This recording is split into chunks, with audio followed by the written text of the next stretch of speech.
કેન્દ્ર સરકારના એનટીએ દ્વારા લેવામાં આવતી ધોરણ 12 પછીની નીટની પરીક્ષા તે રદ થઈ છે.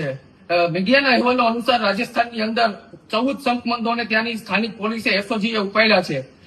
લગભગ 410 માંથી 140 પ્રશ્નો એ કોચિંગ ક્લાસ અને કેરિયર એકેડેમી દ્વારા આપવામાં આવતા જે સેમ્પલ પેપર છે તેમાંથી બેઠા બેઠા પૂછાતા અને વિદ્યાર્થીઓ પાસેથી પૈસા લઈ અને પાસ કરાવવાના કૌભાંડ લાગતા સીબીઆઈને તપાસ આપીને પરીક્ષા રદ થઈ છે.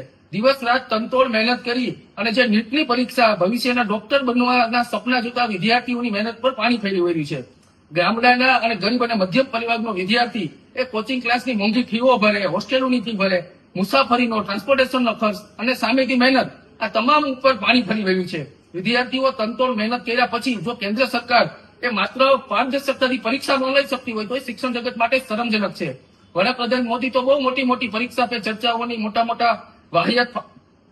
મોટા ચર્ચાઓ કરી રહ્યા છે, પરંતુ ખરેખર વાસ્તવિકતા કંઈક અલગ છે.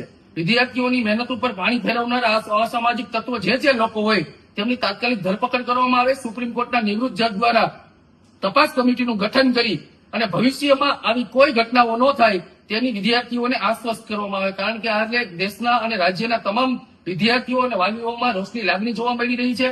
કારણ કે દર વર્ષે પરીક્ષાઓની અંદર કૌભાંડો, ભરતીમાં કૌભાંડો, ટેકનિકલ એરરો અને અંતે વિદ્યાર્થીઓની મહેનત ઉપર પાણી ફરી વળી છે. એક વિપક્ષના વિદ્યાર્થી પ્રતિનિધિ તરીકે સરકાર પાસે માંગ કરું છું, જે જવાબદાર લોકો તંત્રના હોય, અસામાજિક તત્વો હોય તેને જેલ ભેગા કરો. આમાં કેન્દ્ર સરકાર આમાં કોઈ કાયદો લઈ આવે.